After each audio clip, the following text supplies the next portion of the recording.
nous ne parlons forcément pas de la même Europe. Nous pensons d'abord à la France. Tout le monde parle de l'Europe. Mais c'est sur la manière de faire cette Europe que l'on ne s'entend plus. Bienvenue à Bruxelles pour ce nouveau numéro de La Faute à l'Europe. Notre invité exceptionnel aujourd'hui, Carles Puigdemont, eurodéputé indépendantiste catalan et ex-président de Catalogne. Bonsoir monsieur. Bonsoir. Vous avez été qualifié de fugitif le plus célèbre d'Europe. Pourtant, là, vous sévissez en liberté quasiment ici, dans l'enceinte du Parlement européen et en Belgique. C'est un fugitif un peu étrange. Hein? Avec une immunité. Vous avez fui l'Espagne et vous vous êtes réfugié ici en Belgique pour échapper aux poursuites après la déclaration éclair d'indépendance de la Catalogne. La justice de Madrid a lancé à votre encontre un mandat d'arrêt européen pour rébellion, sédition, détournement de fonds publics et désobéissance à l'autorité. A priori, il y a peut-être un mandat d'arrêt européen pour désobéissance à l'autorité aussi qui va être lancé à l'encontre de Quatremer. Il est passible de 15 ans de prison en Espagne. Entre-temps, vous avez été élu au Parlement européen et vous bénéficiez ici d'une immunité parlementaire. Autour de vous, nos spécialistes des questions européennes. Alors attention, une basque. Bretonne, basse bretonne. Une basque bretonne, Katialine Andabourou. Bonsoir Katialine. Bonsoir Anthony. Et Jean Quatremer, qui lui a... Bonjour Jean. Bonjour. Et qui lui a reçu un prix du journalisme catalan. Alors ça ne veut pas dire, vous ne soutenez pas l'indépendantisme catalan, mais vous condamnez finalement l'attitude de Madrid. Absolument. Il faut refuser le noir et blanc. C'est-à-dire, je suis contre l'indépendantisme, mais contre la répression aveugle et imbécile dont font l'objet actuellement les indépendantistes catalans. Jean Quatremer fait de la nuance. On a tout vu sur ce plateau. Contre, en tout cas, alors, contre la réponse judiciaire des autorités espagnoles. Carles Puigdemont, je vais vous demander, s'il vous plaît, de répondre à 3 questions, juste par oui ou par non, et puis nous développerons dans le cadre de cette émission. D'abord, l'Espagne est-elle une vraie démocratie ? Est une démocratie, Est une démocratie, mais pas une vraie. pas une vraie. D'accord. Le régionalisme est-il un danger pour l'Europe ? Non, c'est une opportunité. Une opportunité. La Catalogne sera-t-elle indépendante un jour ? Si leurs citoyens le veulent, oui. L'Écosse ? C'est exactement le même. La Flandre belge ? Si elle le veut, oui. La Corse ? Tout à fait. Toutes les nations ont le droit à décider pour elles-mêmes. Peut-on freiner l'aspiration des peuples à prendre leur destin en main et donc à devenir indépendants ? Doit-on considérer que les mouvements séparatistes européens ne sont pas légitimes ? Et au nom de quel principe, finalement, cela fera l'objet de l'édito du Tonton Flingueur de cette émission, Jean Quatremer. Mais pour commencer, penchons-nous sur la situation spécifique de la Catalogne. Plusieurs dirigeants indépendantistes condamnés à de lourdes peines sont derrière les barreaux.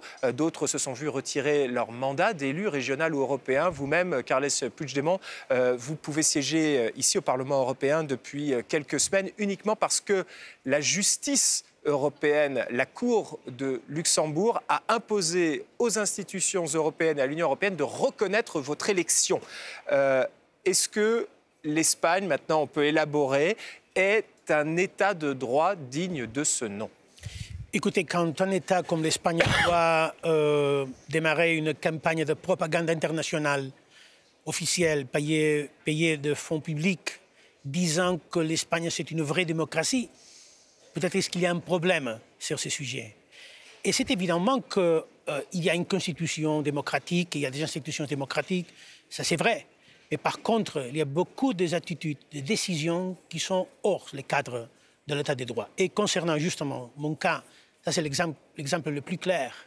Ce qui concerne la persécution de leaders catalans, de dissidents, ça ne caractérise pas une vraie démocratie. Est-ce que l'Espagne est une démocratie digne de ce nom ? Est-ce que l'Espagne respecte l'état de droit ? En tout cas, vos collègues dans l'hémicycle du Parlement européen, ils ne sont pas tous d'accord sur la question. Jérémy Audoin en a interrogé certains. I think Spain is one of the greatest Western democracies in the world. I think the Catalan issue is really, really difficult for that democracy. but I believe if it sticks to its democratic principles. La question du respect de l'état de droit, de la séparation des pouvoirs ne se pose pas seulement en Hongrie et en Pologne, que beaucoup d'États membres européens feraient bien de balayer devant leur porte. Je pense que l'Espagne est un de ces États-là. Est-ce qu'à votre avis, on doit mettre l'Espagne dans le même sac que la Pologne et la Hongrie pour ces questions-là? Non, ce sont des choses tout à fait différentes. L'Espagne est un État de droit. Et en Pologne, M. Kaczynski est en train de violer et d'ignorer la Constitution. Vous vous mettez de quel côté, vous, du côté des Catalans ou du côté de l'État espagnol? Je me mets du côté de l'État parce que je pense que c'est à la souveraineté nationale de décider. C'est pas, excusez-moi, à l'Union européenne de décider quand une région veut faire sécession, de mettre son nez dans les affaires de l'État. Donc voilà pour un état des lieux finalement politique du Parlement européen. Les Verts, ils disent l'Espagne doit balayer devant sa porte. Même combat avec les Polonais et les Hongrois. Le PPE, la droite, eux, ils disent l'Espagne est un état de droit. Rien à voir avec la Pologne, évidemment. Ils ne vont pas critiquer la Hongrie, vu qu'ils font partie de la même famille politique. Les Britanniques, ils disent que c'est tout à fait démocratique. Et le Rassemblement national dit l'Europe n'a pas à s'en mêler. Vous faites partie de quelle famille politique ici au Parlement européen? On parlait des Verts. Pour l'instant, on ne fait partie d'aucune famille. On est dans le non-inscrit. Personne ne vous veut ou vous voulez aller avec personne? Et non. On a demandé de rejoindre les Verts parce que normalement, serait la famille politique que nous voudrons être membres. Pour notre programme électoral, pour notre candidat, nous avons le soutien officiel des partis écolos chez nous, etc. Mais il y avait un risque évident de division interne du groupe. Et même si on aurait obtenu peut-être l'acceptation, on ne voulait pas le faire dans le prix de créer une division dans un groupe. Que par contre, on veut continuer à collaborer avec eux. Katia Lynn, donc on voit au Parlement européen, ce n'est pas très clair au niveau des positions. Pourtant, l'ONU, par rapport à l'état de droit en Espagne, un groupe de travail de l'ONU sur les détentions arbitraires estime que les détenus catalans le sont pour des raisons politiques. Ouais. Et a demandé leur libération. Moi, je trouve ça assez juste parce que là, on voit qu'il y a quand même une politisation de la justice en Espagne. Il y a eu un groupe comme ça, comment il s'appelle, le groupe des États contre la corruption du Conseil de l'Europe, l'a dit d'ailleurs. Gréco, voilà. Ça manquait, il y avait un problème de politisation du système judiciaire. On a vu aussi, en mai 2018, une grève quand même d'une ampleur sans précédent en Espagne. C'était les juges et les procureurs qui ont dénoncé eux-mêmes, à l'intérieur même de l'Espagne, et ils ne parlaient pas du catalan, c'était plus global, qu'il y avait un problème d'indépendance de la justice en Espagne. Moi, je pense que le gros problème qui a été fait, c'est qu'à un problème politique, on donne une solution politique. Là, ce qui a été fait en Catalogne, c'est qu'à un problème politique, on a donné une solution judiciaire. Ça a créé une radicalisation des mouvements catalans, parce que les indépendantistes, ils étaient beaucoup moins nombreux avant tout ça. Et puis une radicalisation à l'échelle de toute l'Espagne, parce que ce problème catalan a aussi été à l'origine du développement de la montée en puissance de Vox, l'extrême droite espagnole. Genre l'Espagne, c'est une démocratie digne de ce nom ou pas? C'est une démocratie qui a des véritables problèmes. Oui, c'est reste une démocratie, on ne peut pas dire que c'est une dictature, c'est clair. Mais il faut bien voir que l'Espagne n'a pas fait sa transition démocratique comme par exemple les pays d'Europe de l'Est. Le franquisme a laissé le pouvoir. Il n'y a pas eu on n'a pas nettoyé l'administration, on n'a pas nettoyé le pouvoir judiciaire. Regardez, pour déplacer la tombe de Franco, dire 40 ans après, quasiment, ça a été une guerre civile à l'intérieur de l'Espagne. Au fond, il reste en Espagne énormément de racines de l'État franquiste, de l'État dictatorial franquiste. Il y a des choses qu'on ne peut pas toucher, et notamment celle des frontières nationales. Le problème des Catalans, c'est qu'ils ont voulu y toucher, peut-être en jouant un peu trop le jeu légal, ce que n'ont pas fait les terroristes basques, et ils ont obtenu les terroristes basques. On a une autonomie fiscale. Voilà, une autonomie absolue, parce qu'eux, ils ont joué la violence immédiatement. Comme quoi la violence les Catalans, eux, se sont heurtés directement à cet État profond espagnol qui est représenté par la justice. Les régionalismes, est-ce une menace pour l'Europe? On va en discuter. Notre invité aujourd'hui a sa tête mise à prix. Carles Puigdemont, l'indépendantiste catalan, aujourd'hui député européen, dizaines de mouvements autonomistes ont fleuri en Europe. Certains sont très structurés politiquement et ont un poids électoral tel qu'ils sont. Finalement, c'est un vrai sujet de préoccupation pour l'État-nation. C'est pas un État-nation, l'Espagne, par exemple. On parle des Espagnes depuis l'origine. L'État-nation en Belgique, il n'y a pas d'État-nation en Belgique. Il y a 17 communautés. Oui. Il y a combien de communautés en Espagne? 17 communautés. En Royaume-Uni, bon, ils viennent de partir, mais au Royaume-Uni, ce n'était pas un État-nation. Le seul vrai État-nation que vous ayez aujourd'hui en Europe, c'est la France. Voilà. En tout cas, est-ce que tout cela peut constituer une menace pour l'Europe, alors que pour compter face aux puissances planétaires, il faut être grand, uni, puissant? Les explications du correspondant à Bruxelles de France 2, Valérie Lerouge. Et si on faisait l'Union européenne à 107 plutôt que 27, en y ajoutant les 80 mouvements régionalistes, indépendantistes, autonomistes que compte l'Europe, de la Bretagne au pays de Sicule en Roumanie, des îles Féroé jusqu'à la Galice. Des mouvements qui ont des revendications souvent différentes, mais qui ont ce point commun de vouloir s'émanciper de leur État tout en restant dans l'Union européenne. Politiquement, ces mouvements sont très variés. En Flandre belge ou en Italie du Nord, ils sont clairement à droite, voire très à droite, quand en Catalogne ou en Écosse, ils sont d'inspiration social-démocrate. Économiquement, on passe du tout au tout aussi entre la Flandre belge, dont le PIB pèse 60% du PIB du Royaume, alors que la Corse, par exemple, ne pèse que 0,4% du PIB français. L'Union européenne est assez tiraillée sur ce sujet. Elle a longtemps encouragé les régions. Elle leur a même donné une assemblée, le comité des régions qui siège ici à Bruxelles. Par ailleurs, elle voit d'un assez mauvais œil leur velléité indépendantiste ou autonomiste qui affaiblirait de fait les États membres.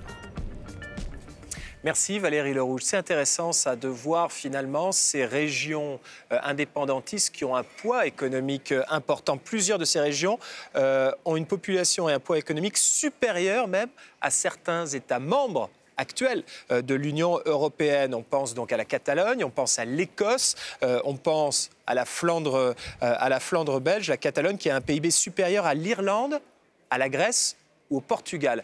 Est-ce qu'il faut vous mettre dans le même sac que les nationalistes flamands? Bon, chaque cas est différent. Dans nos cas, il n'y a pas une raison économique pour devenir indépendant parce que on partage l'idée que les régions riches doivent aider les régions moins favorisées. Ça, c'est indiscutible chez nous. La question, c'est qui a la souveraineté? Donc pour vous, ce n'est pas un problème de transfert parce qu'en gros, vu d'ici, on a le sentiment que les Catalans sont riches et ils n'ont pas envie de partager, ils ne veulent pas que leurs impôts partent dans le reste du pays. En gros, c'est ça la caricature. C'est ça, mais c'est un faux et une injustice face à l'énorme effort de solidarité qu'on fait et qu'on veut continuer à faire. Il n'y a rien à voir avec ça. Parce que, j'insiste, s'il s'agissait d'une question économique, on aurait posé l'indépendance dans le débat constitutionnel espagnol. Et personne ne le demandait à ce moment-là. Parce que personne ne discutait ces principes. L'idée, c'est plus profonde. Même si on est riche, on a le même droit. On n'a pas moins de droit d'exercer l'autodétermination. L'idée, c'est d'avoir sur nos mains les outils pour gérer notre volonté d'être, que notre pays soit le résultat de notre propre effort. Et ça concerne les régions riches et les régions pauvres. Il n'y a rien à voir avec ça. On ne veut pas garder notre argent sous notre poche pour nous et pas le partager. Et vous êtes pro-européen ou pas? Quand on voit par exemple les nationalistes flamands, la N-VA, Bart de Wever, il mise sur une évaporation de la Belgique, le pays, et il compte sur l'Europe pour s'occuper de la politique étrangère, la monnaie unique, l'euro, etc. Et il se voit comme une région au cœur de l'Europe. Vous voyez comme ça aussi? C'est une idée très attractive de faire de l'Europe, en fait, la patrie commune, l'utile de l'État, et qui fait absolument compatible la gestion de la diversité, parce que l'Europe, c'est de la diversité, et surtout, ce principe de subsidiarité qui rapproche plus encore l'Europe aux citoyens et qui peut assurer ça, surtout les régions. Jean, le régionalisme, le séparatisme, c'est un danger pour l'Europe ou pas? C'est un danger à partir du moment où, dans le cadre institutionnel actuel, c'est une évidence. Je veux dire, si demain, on a un Conseil européen des chefs d'État de gouvernement qui doit décider à l'unanimité avec 60-70 chefs d'État et de gouvernement, allez, on arrête tout, on bâche. Ça fait moins de gros et de poids lourds autour de la table, et plus il y a de petits, peut-être parfois plus c'est facile à gérer. Oui, mais d'accord, oui, allez expliquer ça aux États-Unis. Oui, mais non, mais allons dire à Donald Trump, allez, faites voir Akiri, et désormais, les États-Unis vont être gérés par les 50 gouverneurs des États américains. Non, c'est pas possible. Pourtant, aux États-Unis, vous allez voir les États-Unis, il y a une diversité législative, une diversité culturelle extrêmement forte, parce que c'est permis par l'existence d'un État fédéral. Si on n'a pas un État fédéral européen, le régionalisme n'est pas possible. Si vous avez un État fédéral européen, oui, il y a plus dire que le régionalisme est possible. S'il y a des régions qui veulent prendre leur indépendance, c'est possible. Mais aujourd'hui, ça tue l'Europe. C'est une évidence. Qu'est-ce qui pose un tel problème à l'Europe de voir arriver à l'Union européenne et aux institutions européennes en voyant Carles Puigdemont et ses acolytes arriver à Bruxelles? Pourquoi est-ce que les institutions européennes font bloc? C'est par solidarité envers le pouvoir de Madrid ou c'est par conviction et par peur que ça porte atteinte au projet européen? Je pense plutôt la deuxième. Non, parce qu'il se plie devant Madrid. Il y a aussi une espèce de gêne. On ne va pas commencer à s'immiscer dans les affaires d'autrui. Ça, c'est un peu la théorie qui existe ici. Mais je crois qu'il faut vraiment aussi différencier régionalisme et irrédentisme ou indépendantisme. Régionalisme, ça peut être positif et je pense que l'Europe l'a plutôt favorisé.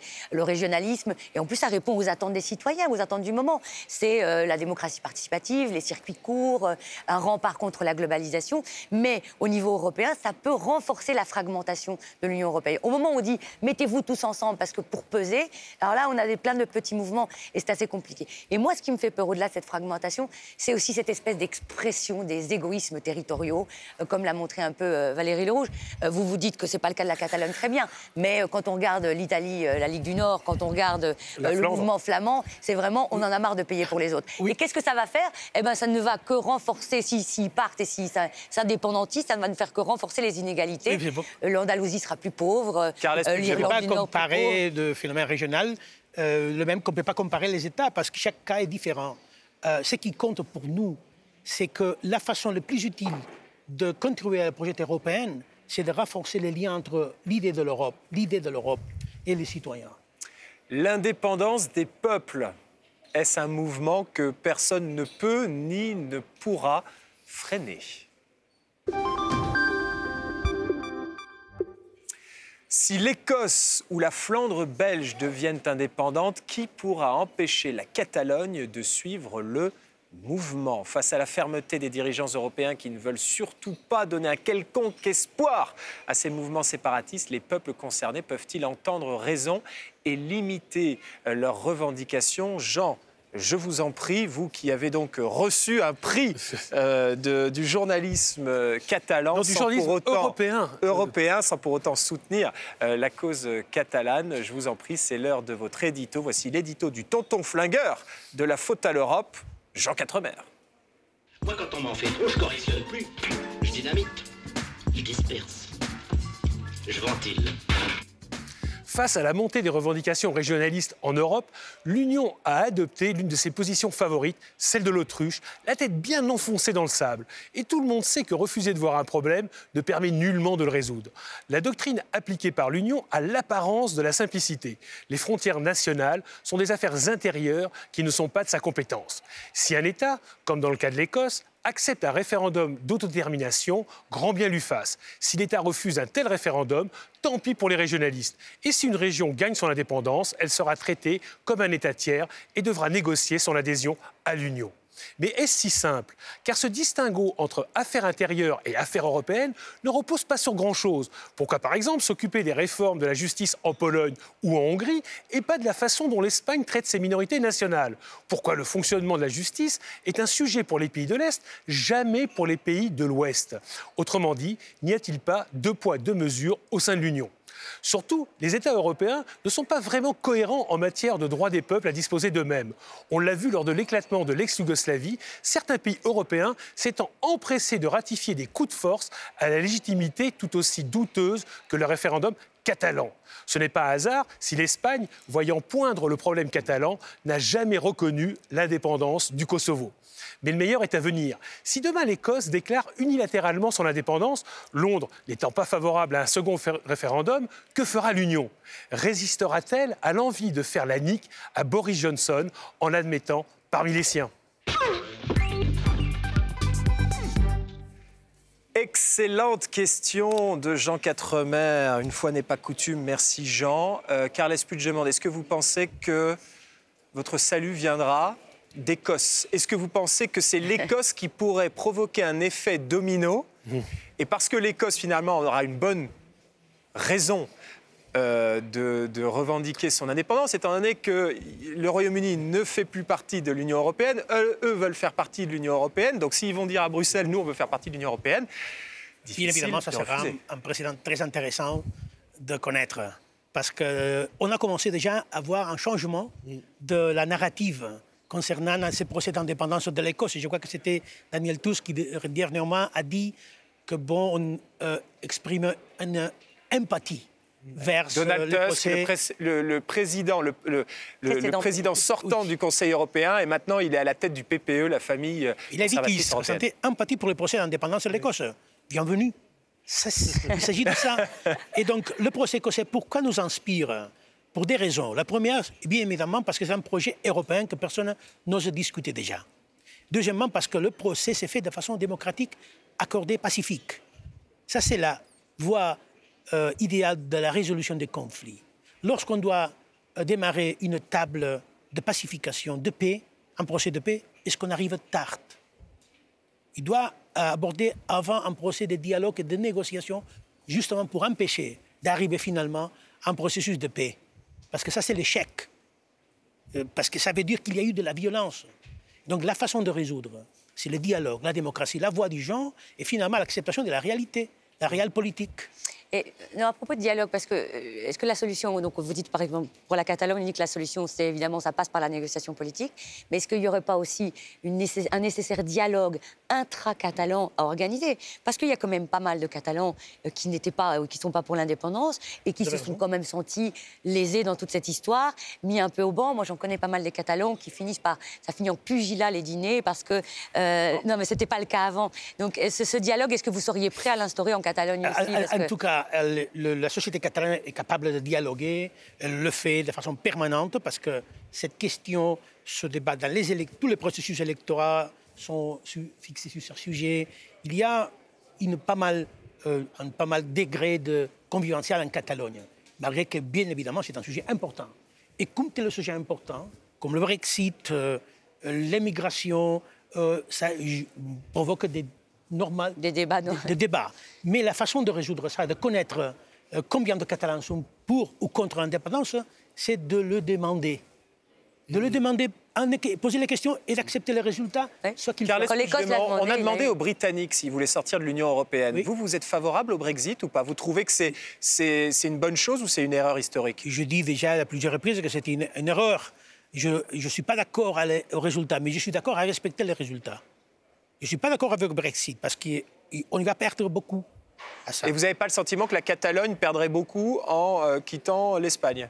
Ça dépend de comment on gère. Quand on voit à quel point c'est difficile déjà de sortir de l'Union européenne, de sortir d'un pays en tout cas, avec des racines historiques. Mais est-ce que vous connaissez un précédent d'un État qui s'est devenu indépendant, qui après a dit « Oh non, je me suis trompé et je dois retourner à la métropole ». Je ne connais pas aucun précédent. Donc ça veut dire que l'indépendance, peut-être, ce n'est pas si mauvaise chose. Ce qui est intéressant dans la discussion qu'il y a eu entre Cataline et Carles Puigdemont, Jean, c'est finalement de voir comment les autorités espagnoles aussi ont géré ça et le fait que la population catalane se soit un petit peu énervée au fur et à mesure. Parce que Zapatero, il était plutôt dans l'apaisement, il a lâché la bride un petit peu, alors que c'est Rajoy, donc il y avait le socialiste, et ensuite c'est Rajoy, le PPE, qui lui était un petit peu plus dur, et c'est à ce moment-là que les antagonismes se sont renforcés. On en revient c'est le sentiment, en fait.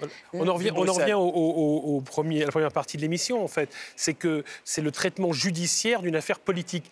On a lâché la bride à des juges qui ont décidé, et à l'État profond espagnol, qui a décidé de jouer la répression, et donc d'ignorer ce que veulent les peuples, en disant maintenant on a une constitution qui a été décidée une bonne fois pour toutes et on ne la remet pas en cause. Effectivement, on ne demande pas leur avis au peuple, on s'assoit sur l'avis des peuples. On a empêché même les Catalans d'organiser leur propre référendum. je dirais, à la limite, on pouvait dire ce qu'avait fait... Vous vous rappelez de l'affaire québécoise au Canada? Vous savez qu'il y a eu 2 référendums au Québec sur l'indépendance. Ces référendums étaient illégaux. Ce n'était pas prévu par la Constitution canadienne. Et le premier référendum, c'était en 1976. Le gouvernement canadien, qu'est-ce qu'il a fait? Il a envoyé l'armée? Il a envoyé la police? Non, il a au contraire aidé les Québécois à organiser leur référendum pour savoir s'ils voulaient devenir ou pas indépendants.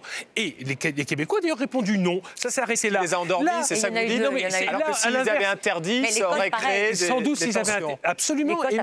Mais moi, je suis persuadé que si Madrid avait laissé les Catalans organiser leur référendum, je pense que le non l'aurait emporté. Moi, j'en suis persuadé. Non, ça a été quoi? Ça a été 90% de oui, mais 43% de participation. Vous validez l'hypothèse ou l'analyse de Jean-Carles Puigdemont? Oui, je valide l'analyse que la façon de régler les différences, ça c'est demandant aux gens. Poser la question. Voilà, je suis convaincu que si les choix des Catalans seraient entre un État indépendant et l'actuel statu quo, c'est clair qu'on va voter pour l'indépendance.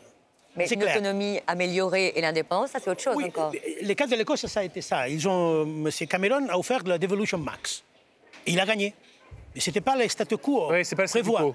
Donc, mais pour l'instant, il n'y a personne dans la politique espagnole qui ose, après plus de 2 ans de répression, de dire l'alternative attractive à l'indépendance, ce n'est pas la répression, c'est ça. Personne ne l'a. Donc le seul sujet qu'on peut choisir, c'est l'actuel statu quo qui ne plaît pas même les Catalans qui sont contre l'indépendance, pas du tout, et le projet de l'indépendance. Merci Carles Puigdemont d'avoir été notre invité, député européen, ennemi public numéro 1 en Espagne, Katialine Landaburu et Jean Quatremer, vous aussi...